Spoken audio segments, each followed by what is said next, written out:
বিসমিল্লাহির রহমানির রহিম। আলহামদুলিল্লাহি রাব্বিল আলামিন ওয়াসসালাতু ওয়াসসালামু আলা সাইয়্যিদিল মুরসালিন, আম্মা বাদ। অনেকেই আমাকে প্রশ্ন করেন এবং প্রশ্ন করেছেন যে কুকুরের ব্যাপারে ইসলামের আসলে দৃষ্টিভঙ্গিটা কেমন। কারণ হলো যে একদিকে বলা হচ্ছে যে কুকুরকে পানি খাওয়ানোর কারণে একজন পাপাচারী নারী তিনি জান্নাতি হয়েছেন, হাদিসে এটা আছে।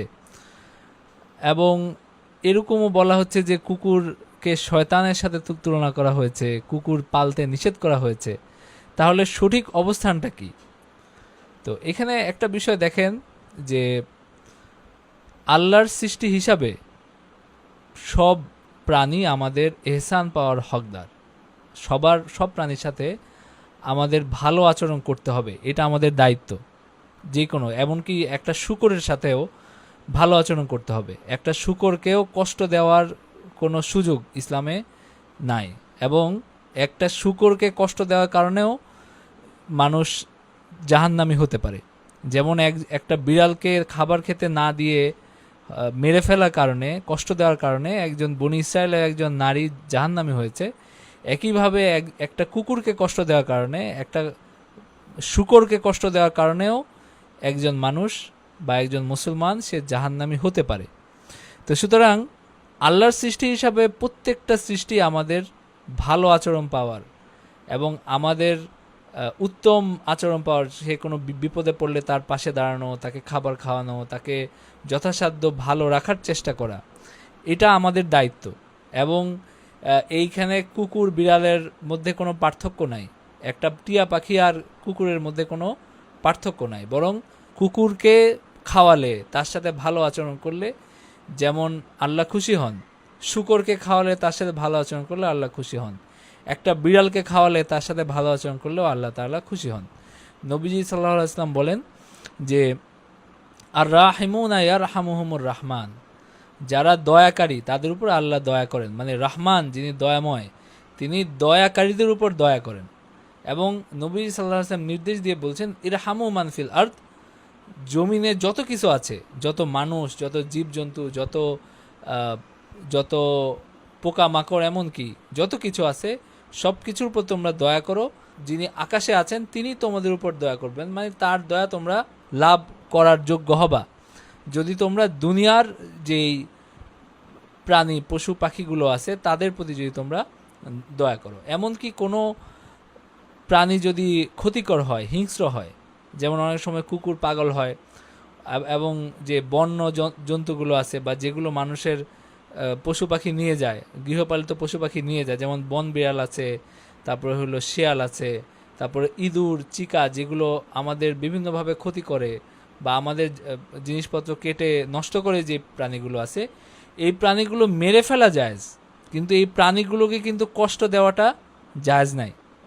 এই প্রাণীগুলো, এমনকি একটা কুকুর যদি সে পাগল হয়, যদি সে এমনকি কয়েকটা মানুষকে কামড় দিয়ে মেরেও ফেলে, এরপরেও ওই প্রাণীটাকে কষ্ট দেওয়া কিন্তু জায়েজ নেই। আপনি তাকে যদি আটকে রেখে আপনি তাকে কষ্ট দেওয়ার জন্য যদি কিছু করেন, কারণ সে একটা অবুঝ অবলা একটা প্রাণী, তাকে যদি আপনি কষ্ট দেন, মানে তার কষ্ট দেওয়ার বদলায়, সেটাও কিন্তু অন্যায় কাজ। বরং তার প্রতি সদাচরণ করতে হবে। তাকে যদি মারতে হয়, নবী সাল্লাল্লাহু আলাইহি ওয়াসাল্লাম বলেন যে আল্লাহ তাআলা এহসান লিখেছেন সব জায়গায়, সব ক্ষেত্রে। এমনকি কাউকে যদি তোমরা হত্যা করো, কাউকে যদি হত্যা করতে হয়, অথবা কোনো প্রাণীকে যদি নিধন করতে হয়, প্রয়োজনে জবাই করতে হয়, তাহলে মানে তখনও তার প্রতি এহসান করো, তাকে দ্রুত মুক্তি দাও। মানে দ্রুত তার যেভাবে মেরে ফেললে তার কষ্ট কম হয় সেভাবে মেরে ফেলতে হবে, তাকে কষ্ট দেওয়ার কোনো সুযোগ নাই। এবং কেউ যদি অহেতুক এভাবে কষ্ট দেয়, এটার জন্য কিন্তু আল্লাহর কাছে জবাবদিহি করতে হবে। তো দুনিয়ার সব প্রাণীর ক্ষেত্রে এটা সমান। একটা কুকুরের ক্ষেত্রে সমান, একটা শূকরের ক্ষেত্রে সমান, একটা বিড়ালের ক্ষেত্রে সমান, একটা কাক, এমনকি একটা টিয়া পাখির ক্ষেত্রে, একটা লাভবার্ড পাখির ক্ষেত্রেও কিন্তু একই। সব ক্ষেত্রেই আমাদের তাদের প্রতি দয়া করতে হবে। এবং এই দয়া করাটা একটা ফজিলতপূর্ণ আমল, এবং দয়া করলে আল্লাহ তাআলা খুশি হন। তো তাহলে এই যে শূকরকে খাওয়া নিষেধ, কুকুর পালা নিষেধ, এই বিষয়টা কি? এই বিষয়টা হলো যে প্রত্যেকটা পশুর অবস্থা অনুযায়ী স্বভাব অনুযায়ী এবং তাদের প্রকৃতি অনুযায়ী, সবই তো আল্লাহর সৃষ্টি, এ অনুযায়ী আমরা যেমন মুরগি আমরা খাই, কাক কিন্তু আমাদের খাওয়া হয় না।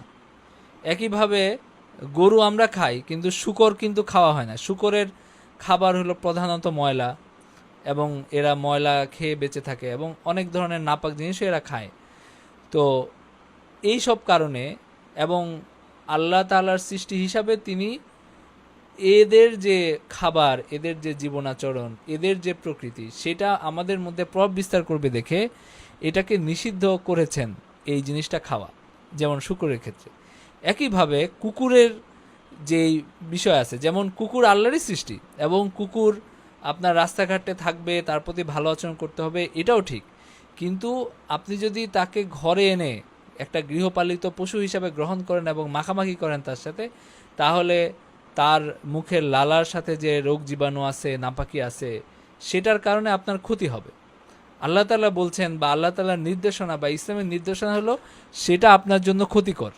কুকুরের সাথে মাখামাখি করাটা, আমরা যতটুক জানি যতটুক জানি না, আমরা কিছু জানি কিছু জানি না, সর্বমোট বা সব মিলিয়ে বিষয়টা এরকম যে কুকুর যদি আপনি পালন করেন, প্রতিপালন করেন, তার সাথে মাখামাখি করেন, তার সাথে ঘষাঘষি করেন এবং হলো তাকে ঘরে ভিতরে এনে রাখেন, সেটা আপনার জন্য ভালো না, সেটা আপনার ঘরের বাচ্চাদের জন্য ভালো না।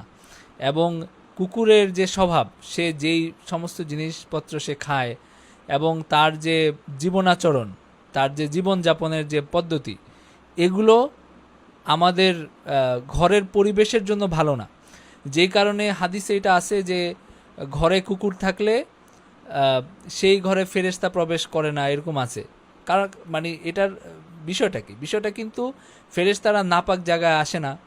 তো কুকুরের স্বভাব বা ইয়ের সাথে এরকম একটা বিষয় আছে যে কুকুর থাকলে রহমতের ফেরেশতারা তারা অনেক বিষয় এড়িয়ে চলেন, যেমন হলো গন্ধ জায়গা, নাপাক জায়গা এড়িয়ে চলেন। এই কারণে আমরা নিজেরাও তো পাক পবিত্র হয়ে থাকি। কেন আমরা যে গায়ে অনেক ময়লা আবর্জনা নিয়ে থাকি না, এটার কারণটা কি? কারণ হলো আল্লাহ তাআলার কাছাকাছি থাকি। আমরা পাক পবিত্র থাকলে আল্লাহ তাআলার কাছাকাছি থাকি, রহমতের ফেরেশতারা আমাদের কাছে খুব সহজে আসেন।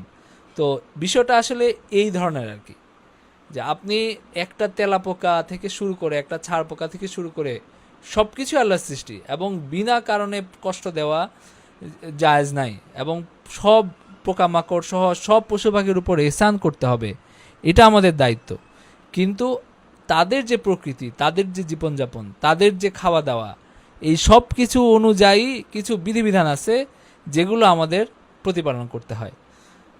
যেমন শূকর খাওয়া জায়েজ নাই, একইভাবে কুকুরের ক্ষেত্রেও ইসলামের নির্দেশনা হলো যে বিনা প্রয়োজনে কুকুর পালন করা জায়েজ নাই। এটা এই কারণে না যে তার কোনো অন্যায় আছে, এটা এই কারণে না যে ওই কুকুরটার কোনো অন্যায় আছে, কোনো গুনাহ আছে, এটা এই কারণে না। বরং আল্লাহর সৃষ্টি হিসাবে আল্লাহ তাকে যেভাবে সৃষ্টি করছেন সেই এবং যে জীবনযাপন, যে জীবন আচরণ দিয়ে সৃষ্টি করছেন, আল্লাহ তো অনেক কিছু সৃষ্টি করছেন। হিংস্র জন্তু সৃষ্টি করছেন, তাদের মধ্যে লাশ খায় এমন পাখি সৃষ্টি করছেন, আবার জীবন্ত ছাড়া খায় না এমন জিনিসও সৃষ্টি করছেন। তো সব কিছুই তো আল্লাহর সৃষ্টি। তো এর মধ্যে তার এমন কিছু বিষয় আছে যেটার কারণে আপনি যদি তাকে মাখামাখি করেন, ঘরের ভিতরে আপনি এনে আপনি যদি মাখামাখি করেন, সেটা আপনার জন্য ক্ষতিকর হবে। তো এই কারণে কুকুর পোষাটা, মানে বিনা প্রয়োজনে কুকুর পোষা নিষিদ্ধ। তবে আপনার পাহারার প্রয়োজনে অথবা আপনার হলো ইয়ের প্রয়োজনে, যে শিকারের প্রয়োজনে কুকুর পোষা যায়, সেটা আপনারা হয়তো জানেন এবং আমরা সবাই জানি এটা, যে পাহারার প্রয়োজনে বা কেউ যদি ওই যে কারো ক্ষেত খামার পাহারা দিতে হয়, বাড়ি পাহারা, অথবা আগেকার মানুষ শিকার করতো কুকুর দিয়ে, সেই ক্ষেত্রেও কুকুর পোষা যায়।